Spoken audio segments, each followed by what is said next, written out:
고린도전서 3장 16절 말씀, 너희는 너희가 하나님의 성전인 것과 하나님의 성령이 너희 안에 계시는 것을 알지 못하느냐. 아멘. 아시게 되기를 바랍니다.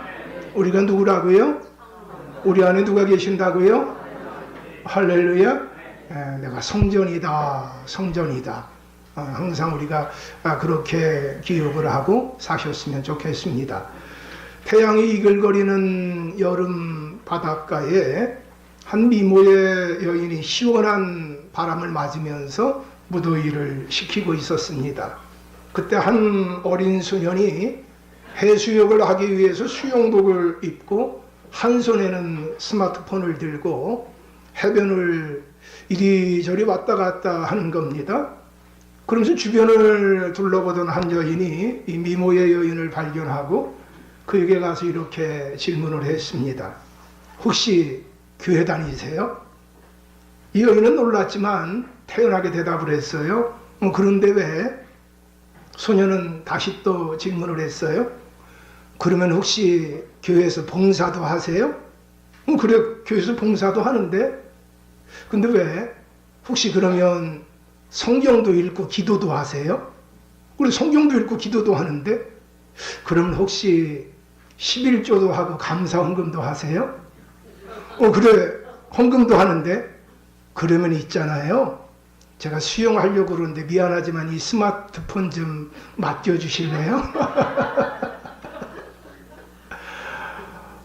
교회를 다닌다고 해도 믿을 수가 없고, 봉사를 한다고 해야 조금 믿을 수 있고, 거기다가 성경까지 읽고 기도도 한다고 그래야 믿고, 11조도 하고 감사 헌금도 해야 믿을 수 있다. 여러분, 오늘 우리가 감사하는 사람이 받는 복에 대해서 함께 은혜를 나누려고 합니다. 오늘 이 시편 75편은 그 위에 보게 되어지면 다음과 같은 그 표제어가 있거든요. 같이 함께 75편 그 맨 위에 부분 그 빨간 색깔로 되어 있는 거 같이 좀 읽어주셨으면 좋겠어요. 자, 시작. 아삽의 시, 인도자를 따라 알다스헷에 맞춘 노래. 아멘. 이 알다스헷이라고 하는 이 말의 의미는요, 멸하지 마소서. 같이 함께 해볼까요? 멸하지 마소서. 그러면 이 시가 어떤 환경에서 탄생된 것인지 좀 짐작할 수 있겠죠? 이 시가 탄생된 배경은 다음과 같습니다. 고대 근동 지역에 당시 패권을 차지하고 있었던 나라가 있었습니다. 아수르라고 하는 나라인데요, 이 나라는 강력한 군사력을 가지고 있었고요, 그리고 아주 포악한 성격을 가지고 있는 사람들이었습니다. 이 사람들은 자신들이 전쟁을 해서 승리하고 난 이후에는 아주 정복한 그 사람들을 향하여서 잔혹하게 행하는 것으로 유명한 사람들입니다. 근데 이 사람들이 이스라엘을 집어삼키기 위해서 이스라엘의 성을 에워쌌습니다. 그리고 이제 그들이 항복하기를 기다리고 있는 그런 상황이었습니다. 이러한 때에 탄생된 시가 바로 오늘 우리가 살펴보려고 하는 시편 75편입니다. 그런데 여러분, 1절에 보게 되어지니까 아니 어떻게 이런 상황에 이런 시를 쓸 수 있지? 라고 생각할 만한 그런 그 식구가 나옵니다. 어떤 내용입니까? 감사하고 감사한다는 것입니다. 여러분 어떠십니까? 요즘 감사할 만하십니까? 아마 어떤 분들은 그럴 거예요. 시국이하 어수선하여 감사할래야 감사할 수가 없습니다 라고 하는 분도 계실 겁니다. 근데 여러분, 예수 믿는 사람은 환경에 제압을 당하는 자들이 아니라 환경을 제압하고 환경을 새롭게 건설하며 살아가는 자들인 줄로 믿습니다. 그래서 내가 기독교인이다 라고 하면 어떤 특권이 있느냐? 환경을 초월할 수 있는, 환경을 다스릴 수 있는 특권이 있다. 특별히 감사하는 자에게 하나님이 그러한 귀한 특권을 주실 줄로 믿습니다. 자, 우리 옆 사람 보고 같이 인사할까요?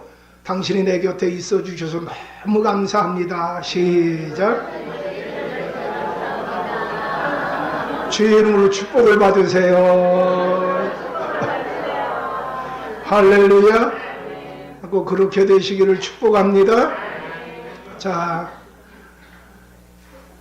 오늘 시편 75편을 기록한 시인, 그는 어떤 환경에서 이렇게 감사할 수 있었는가, 또 그는 감사함으로 말미암아 어떤 복을 받게 되어졌는가, 우리가 본문을 하나하나 살펴보면서 그것을 함께 알아갈 수 있게 되기를 소원합니다. 자, 우리 먼저 1절 말씀 다 같이 함께 좀 합독하시겠어요? 1절 시작. 하나님이여 우리가 주께 감사하고 감사함은 주의 이름이 가까움이라 사람들이 주의 기이한 일들을 전파하나이다. 아멘. 자, 시편 기자는 1절에서 이렇게 이야기를 해요. 하나님이여 우리가 주께 감사하고 감사함은 주의 이름이 가까움이라. 왜 감사한다고요? 주의 이름이 가까움이라. 여러분, 주의 이름이 가깝다라고 하는 것, 이거는 하나님의 임재를 경험하는 겁니다.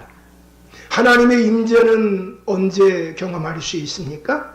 우리가 무릎 꿇을 때, 찬양할 때 하나님의 임재를 경험할 수 있게 될 줄로 믿습니다.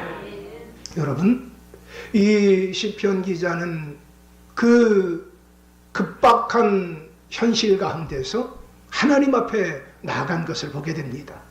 그리고 주의 이름이 가까움을 보게 되었습니다. 여러분, 여기서 주의 이름이라고 하는 것은 하나님의 인격, 하나님의 성품, 하나님의 능력, 하나님의 하나님 되심, 그것을 의미합니다. 여러분, 성경에 보게 되어지면 하나님의 이름이 많이 우리에게 소개되고 있습니다. 제가 그 성경에서 소개되고 있는 하나님의 이름에 대해서 여러분들에게 소개할 때 여러분들이 아멘하여 하나님 앞에 영광을 올려드리게 되어지기를 바랍니다. 하나님은 창조주이십니다. 엘로힘. 엘로힘까지 할 때 여러분들이 아멘을 좀 해주세요. 자, 하나님은 창조주이십니다. 엘로힘. 하나님은 스스로 계신 분, 언약의 신실한 분이십니다. 여호와. 하나님은 전능하신 분입니다. 엘샤다이. 하나님은 미리 준비하신 분입니다. 여호와 이레. 하나님은 가장 높으신 분이십니다. 엘리온. 하나님은 어디든지 계시는 분입니다. 여호와 샴마. 하나님은 가장 높으신 분입니다. 엘리온. 하나님은 승리케 하시는 분이십니다. 여호와 니시. 하나님은 평강의 하나님이십니다. 여호와 샬롬. 하나님은 치료자가 되십니다. 여호와 라파. 하나님은 목자가 되십니다. 여호와 로이. 하나님은 내 삶의 주인이십니다. 아도나이. 하나님은 나와 함께 하십니다. 임마누엘. 할렐루야.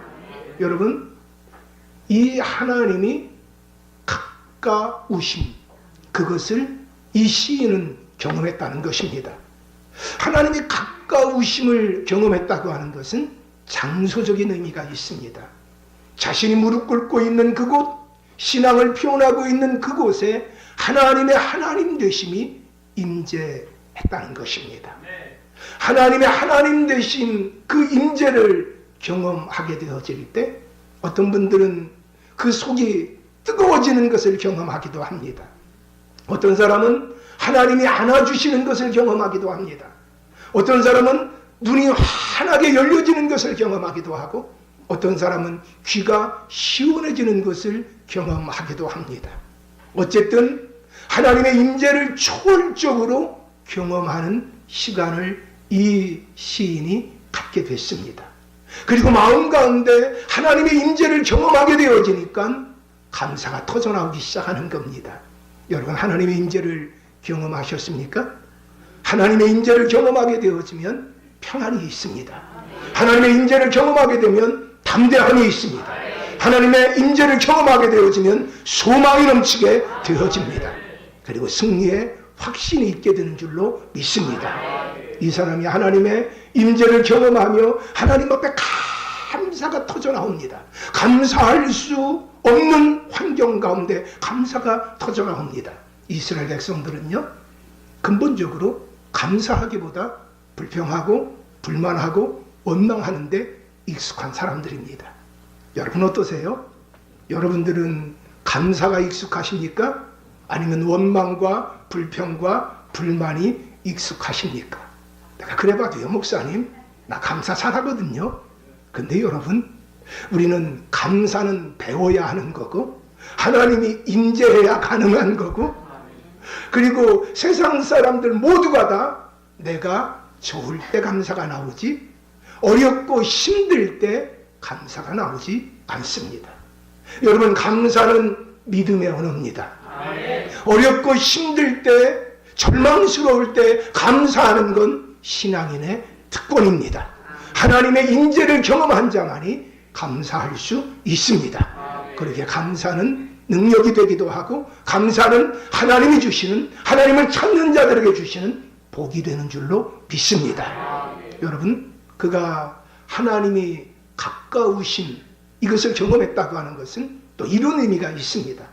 하나님이 이제 나의 모든 문제를 맡아서 책임져 주신다.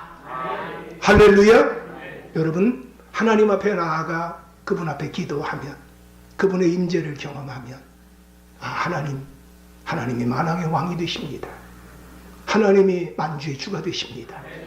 하나님이 언제나 나를 사랑하십니다. 하나님은 전능자가 되셔서 나의 모든 문제를 내 아버지가 되셔서 책임져 주십니다.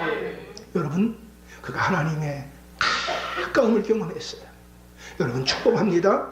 교회 나올 때마다, 예배할 때마다 하나님의 가까움을 경험하시게 되기를 축복합니다. 하나님을 간절히 사모하며 달려나오면은요, 하나님은요, 내가 살아계신 하나님이다. 이것을 분명히 우리에게 보여주기를 원하시는 줄로 믿습니다. 왜 사랑과 영혼이라고 하는 그 영화가 있었잖아요.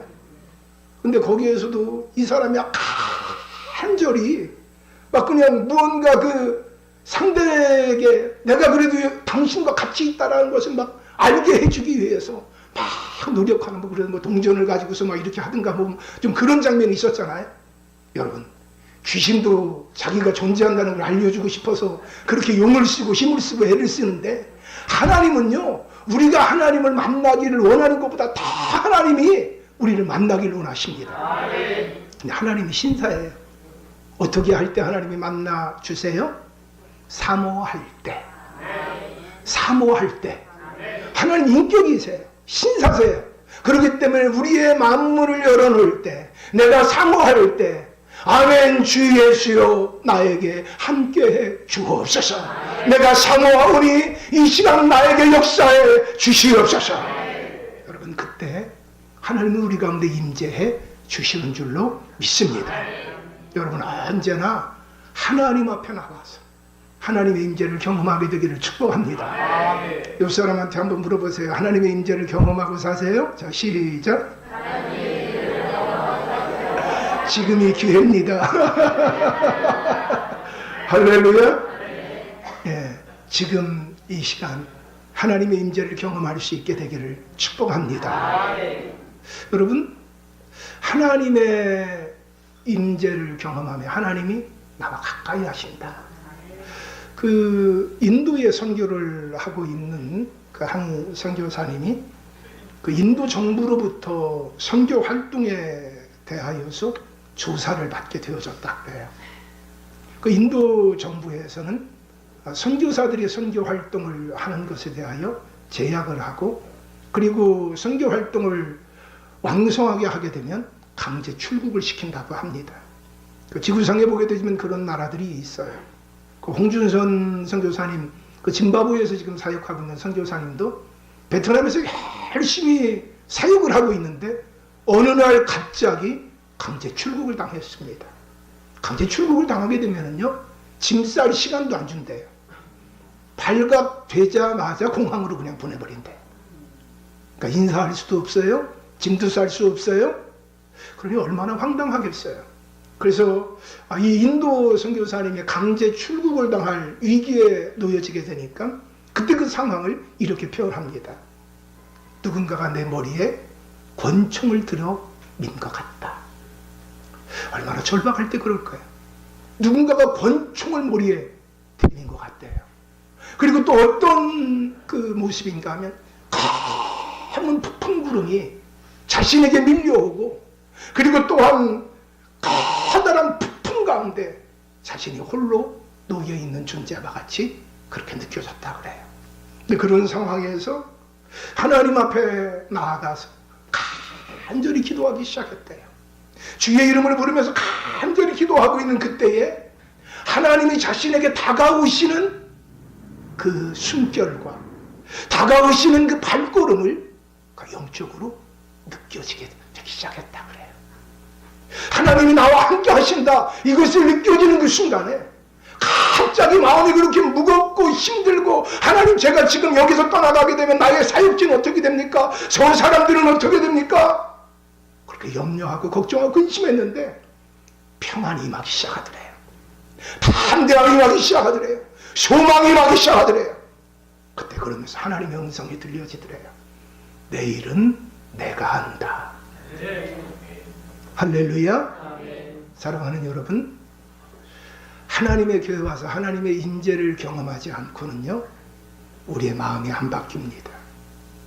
하나님의 임재를 경험하지 않은 사람은 예배 드리기 전과 예배 드리고 난 이후가 똑같습니다. 예배 드리기 전에 여전히 거칠고 강팍하고 완악하고 불평과 불만과 원망이 많았던 사람이라면 예배 드리고 난 다음에도 똑같습니다. 여러분, 교회를 얘기할 때 어떤 사람은 영적인 목욕탕이라고 얘기합니다. 여러분, 하나님의 교회에 와서 예수 그리스도의 보혈로 깨끗이 씻겨지게 되기를 축복합니다. 여러분의 영적인 모든 찢기들이 하나님의 교회에 와서 다 씻겨지게 되기를 축복합니다. 어떤 사람은 교회를 주유소라고 얘기합니다. 하나님의 교회에 와서 모든 게 다 떨어져서 내 힘으로 살 수 없었었는데 하나님의 교회에 왔더니 하나님이 충만하게 채워주어서 충만한 모습으로 이 땅을 살아갈 수 있도록 그렇게 해준다고 하는 겁니다. 어떤 사람은 교회를 병원과 같다 그럽니다. 교회에 병들고 지쳐서 왔는데 교회에 와갖고 하나님 만나게 되니까 깨끗하게 치료가 됐다고 하는 겁니다. 어떤 사람은 교회를 학교라고 합니다. 내가 세상적인 지식은 있는데 하늘나라의 영적 지식 알지 못했는데, 영원한 지식 알지 못했는데 하나님의 교회에 와서 하늘의 지식으로 채워졌다고 이야기합니다. 여러분, 여러분에게 교회는 어떤 곳입니까? 그저 종교적인 습관을 따라 왔다 갔다 하는 그런 곳입니까? 여러분, 교회는 진리가 있습니다. 생명이 있습니다. 능력이 있습니다. 지혜가 있습니다. 하나님의 교회에 하나님의 온갖 충만한 것이 있는 줄로 믿습니다. 그래서 여러분들이 꼭 교회 와서는요, 하나님의 살아계심을 내가 경험하고 싶습니다. 하나님의 살아계심을 경험하고 싶습니다. 여러분, 그 어떤 장소보다도요, 하나님의 교회와 예배 드릴 때 하나님의 임재를 경험할 수 있는 가능성이 훨씬 높은 줄로 믿습니다. 왜요? 하나님은 감사로 제사를 드릴 때 함께 하시고, 찬양 속에 하나님 함께 하시고, 기도 속에 함께 하시고, 말씀 속에 함께 하시기에 하나님은 주의 이름을 기념하는 곳에 내가 강림하여 복을 베풀어 주리라 말씀하신 분이기 때문에 하나님 임재하여 주시는 줄로 믿습니다. 이 시인이 국가적인 절체절명의 위기에 때 하나님 앞에 나갔더니 하나님의 임재가 경험되는 거예요. 그리고 하나님이 모든 문제를 이제 맡아서 해결해 주실 것이라고 하는 담대한 믿음이 들게 되는 거예요. 자, 그리고 난 이후에 하나님의 음성이 그에게 들려집니다. 자, 우리 2절과 3절 말씀 같이 함께 교독하겠어요? 주의 말씀이 내가 정한 기약이 이르면 내가 바르게 심판하리니 땅의 기름은 내가 세웠거니와 땅과 그 모든 주민이 소멸되리라 하시도다. 아멘. 때가 되면 때가 되면 하나님이 심판하시는데 공의의 심판을 하시리라. 여러분, 하나님은 사랑의 하나님이십니다. 근데 하나님이 심판하신다? 어울리지 않는 것 같이 보여집니다. 여러분, 그런데 하나님이 심판하시는데 하나님은 함부로 심판하지 않으십니다. 하나님의 가지고 계시기는 그 힘과 능력을 함부로 사용하지 않으십니다. 특별히 하나님이 심판하실 때는요, 어떻게 심판하시는가 하면 성경에 보게 되어지니까 아브라함에게 하나님이 이렇게 말씀하셨어요. 내가 너에게 가나안 땅 줄 거다. 근데 가나안 땅 주는데, 그런데 그 가나안 거민들이 아직까지 그들이 악한 것이 관영하지 않았기 때문에, 악이 충만하게 채워져 있지 않기 때문에 내가 아직은 그 땅을 너에게 주지 않을 것이다. 내가 4대 만에 그 땅을 내 후손에게 주리라. 여러분, 4대 만에 하나님이 가나안 땅 주셨을까요? 그렇지 않았습니다. 하나님께서 가나안 거민들을 불쌍히 여기셔서 하나님이 그들이 하나님 앞에 회개하기를 기다리면서 하나님이 길이 참으셨습니다. 아브라함, 이삭, 야곱, 요셉, 모세, 그리고 40년 광야 생활, 이스라엘 백성이 애굽에서 종살이 한 것만 430년입니다. 그리고 아브라함, 이삭, 야곱에 이르기까지 치게 되면 몇백 년의 유예 기간을 더 주셨습니다. 베드로 후서에 보면 이런 말씀이 있습니다. 사랑하는 자들아, 주께는 하루가 1000년 같고 1000년이 하루 같다는 이 한 가지를 잊지 말라. 주의 약속은 어떤 이들이 더디다고 생각하는 것 같이 더딘 것이 아니라 오직 주께서는 너희를 다하여 오래 참으사 아무도 멸망하지 아니하고 다 회개하기에 이르기를 원하시느니라. 하나님은 회개하기를 기다리셨다는 거예요. 여러분, 이번에 국정 여러 가지 행하는 모습들이 백성들의 마음에 큰 상처가 되고 있습니다. 박근혜 대통령의 모습을 보면 저 사람 기회가 있었는데 기회를 허비했구나. 그가 대국민 담화를 2번 했는데 백성들의 마음을 얻지 못했습니다. 변명하는구나, 남 탓하는구나, 이렇게 이해가 됐을 뿐입니다. 여러분, 기독교인은 회개할 수 있어야 합니다. 회개와 후회는 다릅니다. 후회라고 하는 것은 스스로 자책하는 겁니다. 회개라고 하는 것은 하나님의 은혜와 사랑을 알고 하나님 말씀대로 살지 못했던 것에 대하여 하나님 앞에 자기 자신을 돌아보며 하나님 앞에 나가는 것이 회개입니다. 후회는 내가 할 수 있었는데 하지 못한 것에 대하여 그렇게 나가는 게 후회입니다. 회개라고 하는 것은 나에게는 그렇게 할 수 있는 능력조차도 없는 존재였는데 내가 하나님을 의지하지 않고 나를 의지하고 그리고 또 하나님 말씀대로 순종하지 않고 이런 일을 저질렀습니다. 후회와 회개, 신앙인이 하는 건 회개입니다. 죄에 대해서 아파하는 겁니다. 하나님의 은혜와 하나님의 사랑을 알고 하는 것이 회개입니다. 사랑하는 여러분, 알고 지은 죄가 더 나쁠까요? 모르고 지은 죄가 더 나쁠까요? 많은 사람은 알고 지은 죄가 더 나쁘다고 이야기합니다. 근데 여러분, 알고 지은 죄가 시간이 지나갈수록 어떻게 되던가요? 합리화시킵니다. 나만 그래? 다 그럴 수 있지. 이 정도 환경이면 다 그럴 수 있잖아. 그러다가 세월이 흘러가면서 어떻게 됩니까? 정당화시킵니다. 나중에는 어떻게 합니까? 진리와 같이 생각합니다. 다 그렇게 살 수밖에 없어. 그렇게 살지 않는 사람이 더 나쁘다고 이야기합니다.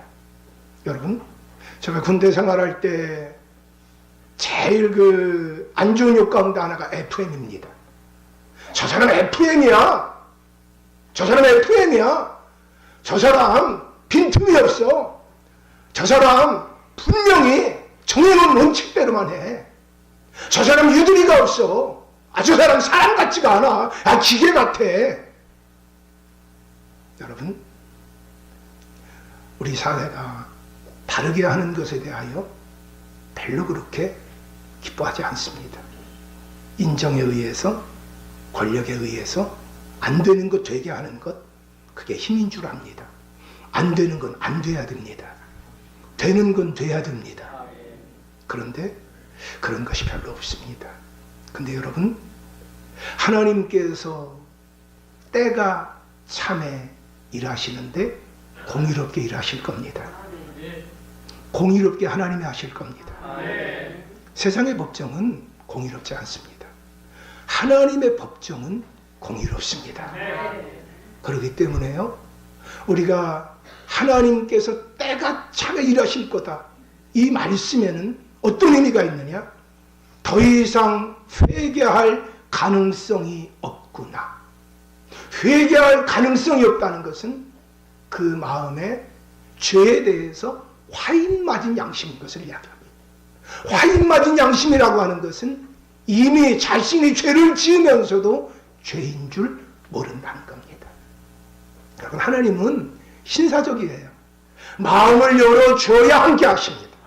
하나님은 신사적입니다. 먼저 말씀하시고 심판하십니다. 자, 하나님이 뭐라고 말씀을 하셨을까요? 우리 4절과 5절 말씀 같이 교독하겠습니다. 내가 오만한 자들에게 오만하게 행하지 말라 하며 악인들에게 뿔을 들지 말라 하였노니, 아멘. 하나님이 경고하셨어요. 너희들 오만하게 행하지 말라. 이 오만하게 행한다라고 하는 의미가 어떤 의미가 있는가 하면요, 자기 자신을 높이고 자랑하지 마라. 여러분, 이 백성은 찬송을 부르게 하려 함이니라. 하나님 우리를 창조하신 목적이 우리를 통하여 영광받기를 원하시는 줄로 믿습니다. 그런데 아담 이후로 사람들의 마음에는 자기를 높이기를 원합니다. 자기를 높이기를 원해요. 그리고 또 악인들을 향해 뭐라고 얘기하느냐? 뿔을 들지 말라고 이야기합니다. 자신이 힘으로 삼고 있는 것, 능력으로 삼고 있는 것, 그게 바로 뿔입니다. 자신의 힘과 권세와 능력, 때로는 그것이 지혜일 수도 있고, 때로는 그것이 사람들의 백그라운드일 수도 있고, 그 모든 하나님 외에 힘으로 삼고 있는 것들, 그거 가지고 자랑하지 마라. 여러분, 악인이라고 하면요, 다른 것을 악인이라고 성경에서는 이야기하지 않습니다.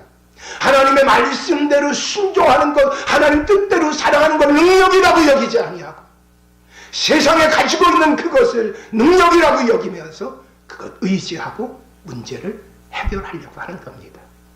오만한 사람, 하나님을 마음에 두지 않는 사람, 악인, 하나님의 말씀에 순종하지 않는 사람, 그를 악인이라고 얘기합니다.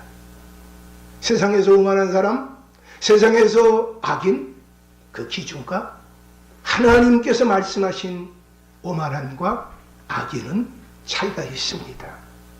하나님은 그들에게 경고하셨다는 거예요. 너희들의 것들 가지고 오만하게 행하고 너희들의 것들 가지고 뽐내지 마라. 이 말은 어떤 말인가 하면, 나를 의지해라. 나를 의지해라. 나를 높여라.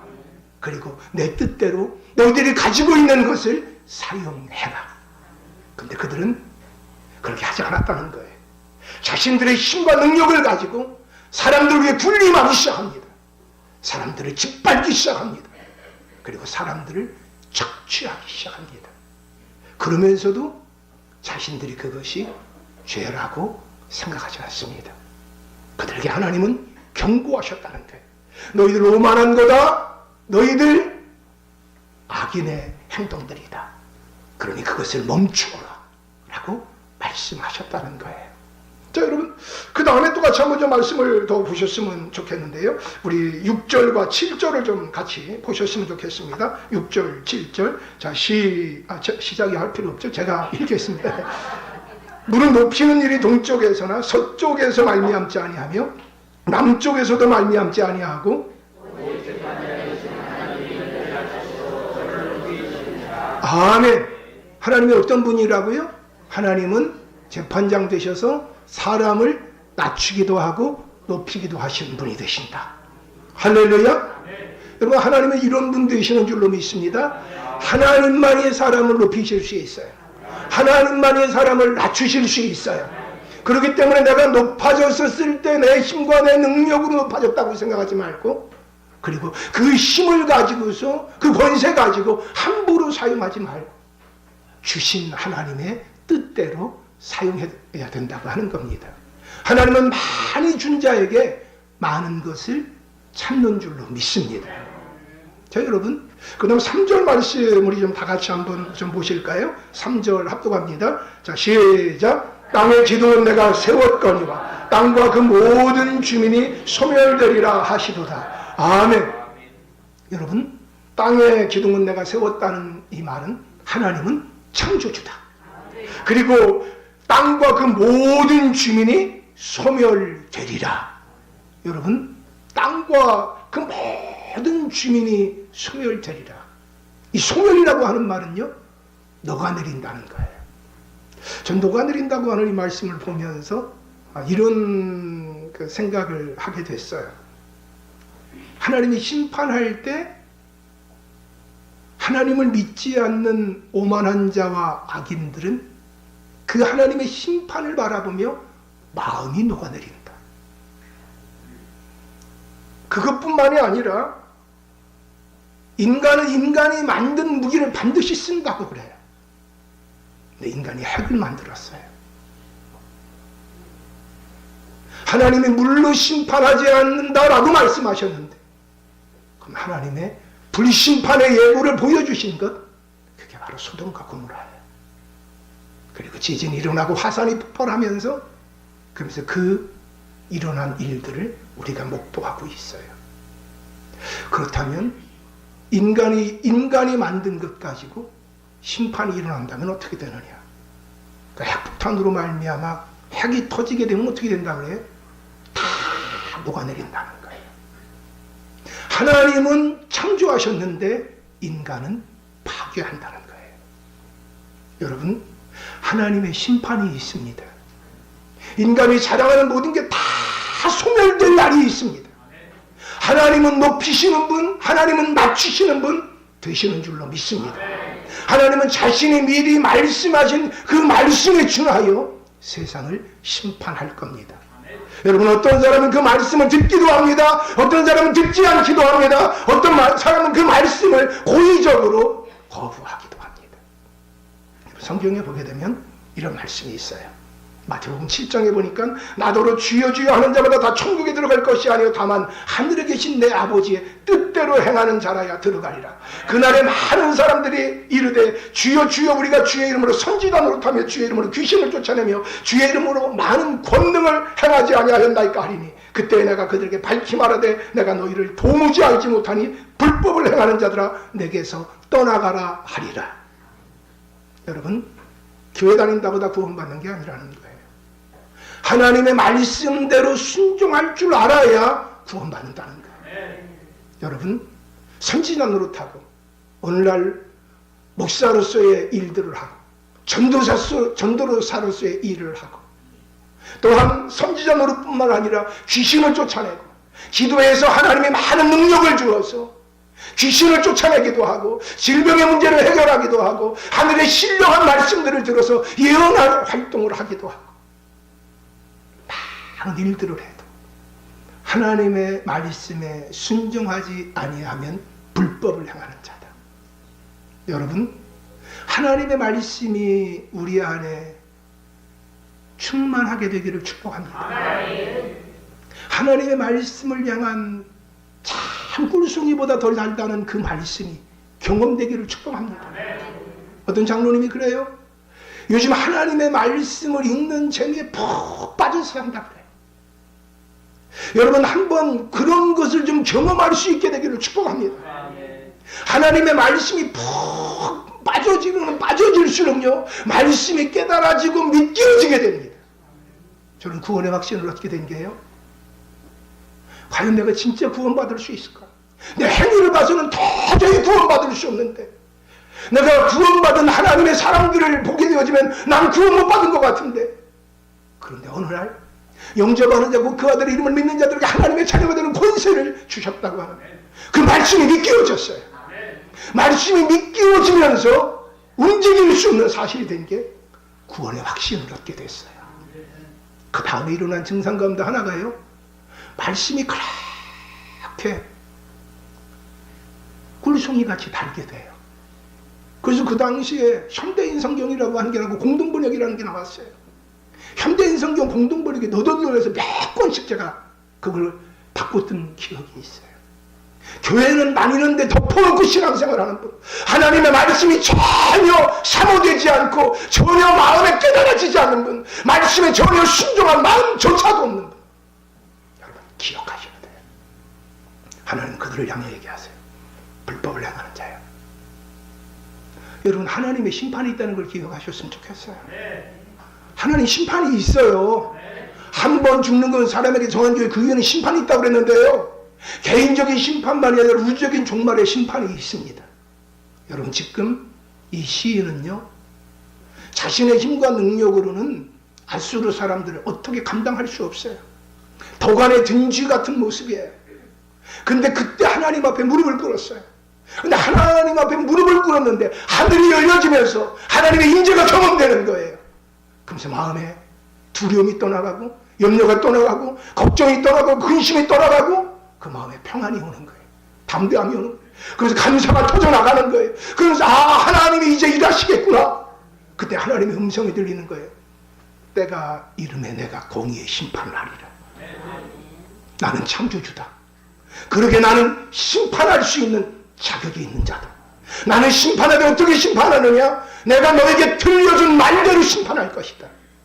여러분 말씀을 듣지 않든 들었든 하나님은 미리 말씀하신 말씀대로 세상을 심판할 겁니다.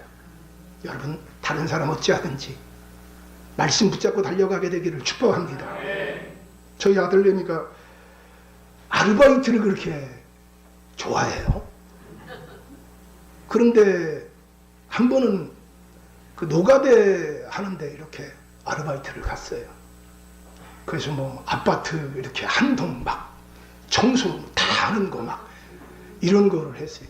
지방은 청소도 안 하는 주제에, 모르죠 또 지방 청소하는 거 돈 준다고 그러면 어떻게 될지 모르지만, 근데 뭐 아파트 한 동을 2명이서 다 청소를 했대요. 근데 얘가 아르바이트를 그런 곳에 이렇게 다니면서 조금 언어가 이상해요. 그래서 제가 그랬어요, 아들에게. 아들아, 언어가 거칠어지면 인생이 거칠어져. 하나님은 말씀으로 세상을 창조하셨거든. 그러니까 예수 믿는 사람은 언어를 귀하게 써야 돼. 그러니까 언어가 거칠어지지 않았으면 좋겠어. 너 그곳에 가서 일하는 건 참 장하거든. 그런데 그곳에 계신 분들 말하는 거 배우지 않았으면 좋겠어. 그곳에는요, 나이가 대접을 못 받는데요. 그저 직책으로 대접을 받는 거예요. 말을 막 함부로 하는 거예요. 거친 말들이 오고 가는 거예요. 그러니까 자기도 모르게 그것을 그냥 자꾸 듣다가 보니까 자기도 모르게 행동하는 거예요. 제가 예전에 어디 이렇게 다닐 때, 그때 그곳은 아주 좀 아이들이 좀 이렇게 좀 거친 아이들이 좀 있었어요.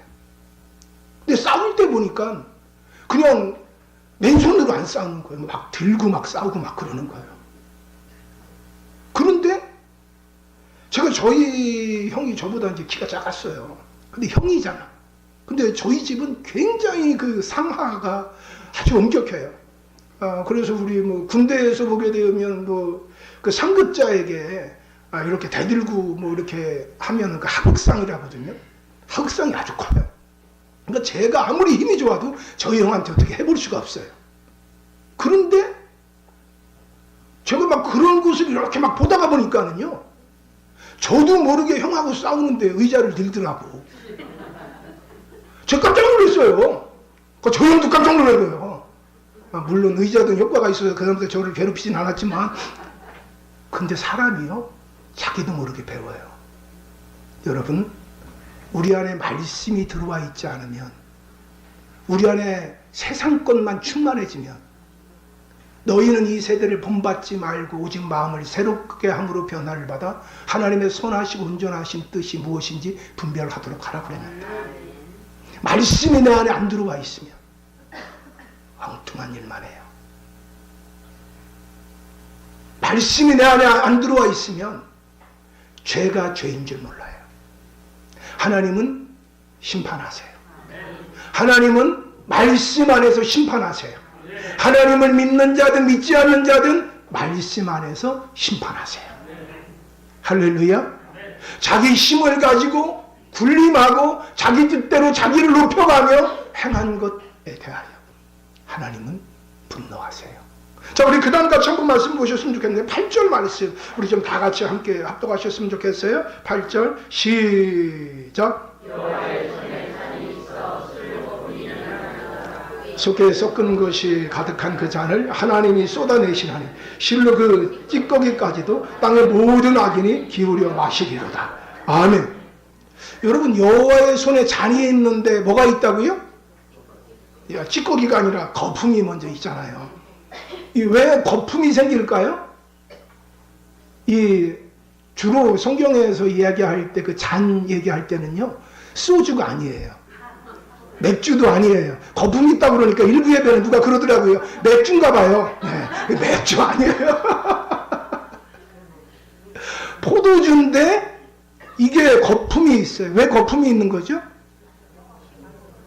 예? 썩어가지고, 누가 표현을 그렇게 발효가 돼서. 발효가 됐다고 하는 거는 시간이 좀 걸렸다는 거죠. 그러니까 하나님이 진노의 잔을 들고 계시는데 이 진노의 잔을 그저 막 쏟아붓지 않는 거예요. 아까 제가 설교 초두에 말씀드렸죠. 하나님은 기다리세요. 그래서 이 들고 계신 이 진노의 잔이 거품이 일어날 때까지, 완전히 발효돼서 막 거품이 일어날 때까지 하나님 들고 계시는 거예요. 근데 그 다음에 또 아주 재미난 부분이 나와요. 속에 섞은 것이 가득한 그 잔. 근데 그 잔에 섞은 것이 가득하다 그래요. 이 섞은 것이 가득하다고 하는 것은요, 오늘날 전문 용어로 얘기하면 폭탄주예요. 이 폭탄주라고 하는 거는요, 그 폭탄주를 왜 마시죠? 우리 우리 좀 옛날의 추억을 되살려서 우리 최종희 장로님 고개를 들으세요. 자. 아주 저하고 시선이 안 마주치려고 지금. 폭탄주를 왜 제조하는 거죠? 왜 마시는 거죠? 그걸 어떻게 알아요? 간일순 권사님이 아련한 추억을 되살려서 얘기했어요. 빨리 취하려고. 그러니까 폭탄주를 마시는 이유는 오랜 시간에 걸려서 취하려면 빨리 취하려고. 근데 섞은 것이 많다고 하는 것은 이 당시에 성경이 기록될 당시에도 폭탄주가 있었대요. 세상에나. 예, 그렇다고 성경에 나와 있기 때문에 나도 한다 이렇게 하면서 폭탄주하고 이러면 안 되겠죠? 근데 폭탄주 이거는 빨리 취하려고. 근데 하나님이 진노의 잔을 가지고 계시는데 오랫도록 기다리셨다가 그 안에 폭탄주가 있다. 아니 이게 폭탄주는 제가 그냥 해석을 한 거예요. 폭탄주가 있다라고 하는 말은 어떤 말이냐? 하나님이 쏟아 부으시는 심판과 진노가 급속하고 강력하게 임한다. 그 의미예요. 그 다음에 또 보게 되면 뭐라 그래요? 그 잔을 하나님이 쏟아내시나니 실로 그 찌꺼기까지도 땅의 모든 악인이 기울여 마시리로다. 어떻게 한다고요? 찌꺼기도 남지 않게. 그래서 술 다 먹고 나면 다 먹었다고 하는 사인 하려고 어떻게 하죠? 우리 간일순 모사님 너무 잘 알아. 머리도 그래 딱 그래. 다 먹었다 이거예요. 다 먹었다. 성경은 재밌어. 막 폭탄주도 나오고 막 그냥. 여러분 보세요. 하나님이 그 잔을 들고 계시는데 발효될 까지 기다리셔. 그리고 나중에 하나님이 심판하실 때는 거기다가 섞은 것이 있어요. 폭탄주를 제조하셨어요. 하나님이 뭐 제조를 잘하셨겠죠. 그리고 난 다음에 그걸 갖다가 쏟아붓는데 아예 하나도 남김을 다 쏟아부신다는 거예요. 사랑하는 여러분, 하나님의 심판의 때에 근데 하나님의 백성들은 하나님이 기억하십니다. 그리고 하나님이 오히려 심판의 때 하나님의 백성들은 높여주시는 줄로 믿습니다. 다니엘이라고 하는 자가 하나님 앞에 그렇게 신실했던 자인데 그가 점도 흠도 없는 것을 그 주변의 신하들이 시기해서 그를 걸려 넘어뜨리게 하려고 기도한다고 하는 그것 때문에 결국에 함정에 빠져서 사자굴 속에 들어갑니다. 근데 여러분 어떻게 됩니까? 사자굴 속에서도 하나님이 지켜주셔서 사자 가운데서 안전하게 그 다음 날을 맞이하게 됐습니다. 그 모습을 보고 난 이후에 그 왕이 그를 모함한 모든 자들을 사자굴 속에 집어넣었더니 그들이 땅에 닿기도 전에 사자의 밥이 됐다고 하고 있습니다.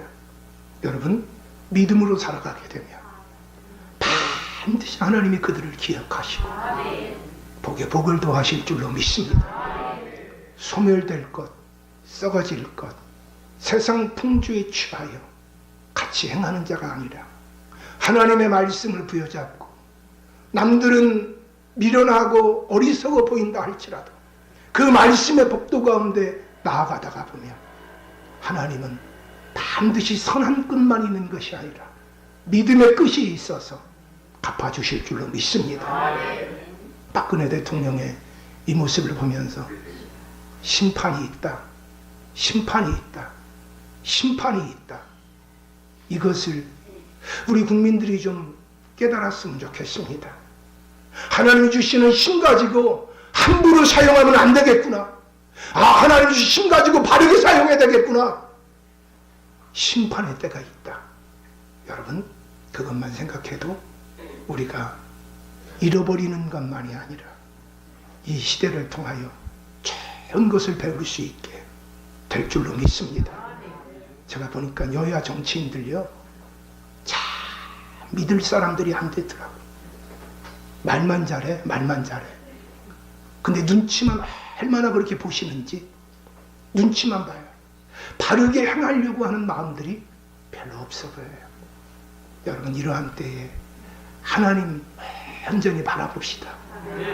그 하나님의 심판대 앞에서는요, 모든 것이 다 드러납니다. 지금 드러난 것뿐만 아니라 모든 게 다 드러날 겁니다. 끝까지 말하지 못하는 세월호 7시간, 그땐 다 드러날 겁니다. 모든 것이 다 드러날 겁니다. 여러분, 우리가 믿음으로 살아가는 것, 그것만이 우리를 값지게 할 겁니다. 그래서 힘들고 어려워도요, 믿음으로 살아갑시다. 말씀으로 살아갑시다. 자, 마지막 우리 9절 10절 읽고 말씀 마치겠습니다.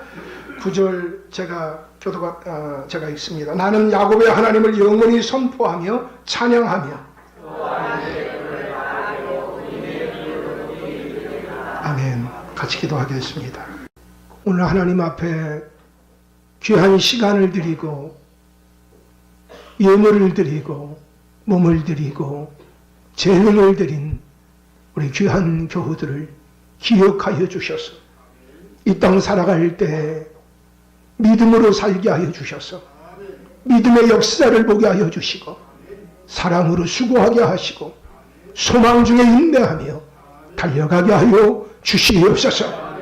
아버지 하나님, 특별히 믿음으로 사는 자들에게 30배, 60배, 100배의 복을 더하여 주셔서 하나님의 함께하는 영광의 표적으로 축복의 통로로 살게 하여 주시되 아브라함과 같이 개인과 가정과 가문과 민족과 열방에 축복의 통로가 되게 하여 주시옵소서. 내가 움켜잡으며 내 인간 능력으로 살아가려고 하지 말게 하시고 하나님의 식대로 하나님의 뜻대로 살아갈 수 있도록 하나님 도와주셔서 하나님께서 참으로 하나님의 능하신 손길로 갚아주심을 늘 경험하며 살 수 있도록 도와주시옵소서. 우리 교우들에게 건강을 더하여 주시고 바다의 풍물을 더하여 주옵시며 지혜와 지식과 믿음을 더하여 주시옵소서. 그러므로 이 땅 살아갈 때 선한 열매를 맺으며 살게 하여 주시옵소서. 아버지 하나님, 우리의 사랑하는 자녀들이 이번 주간에 이제 시험을 보는 자녀들이 있습니다. 아버지 하나님, 그곳에 동행하여 주셔서 실족하지 않게 하여 주옵시며 믿음으로 시험을 치르게 하여 주시고 참으로 하나님이 주시는 지혜와 총명과 건강과 최상의 컨디션 가운데 시험을 잘 치를 수 있도록 도와 주시옵소서. 아버지 하나님, 우리의 사랑하는 자녀들이 부모 때보다 더 나은 믿음과 은혜와 축복과 선한 영향력을 가지고 이 땅을 살게 하여 주옵소서. 이제는 우리 주 예수 그리스도의 은혜와 아버지 하나님의 극진하신 사랑하심과 성령의 내주 교통으로 충만하시니 오늘 하나님 앞에 예배드린 사랑하는 교우들이에 지금도 군에서 귀하게 이제 군복무를 감당하고 있는 사랑하는 자녀들 위해 해외에 나가 있는 우리의 사랑하는 교우들 위해 주께서 지금부터 영원토록 함께 계시옵기를 간절히 축원하옵나이다. 아멘.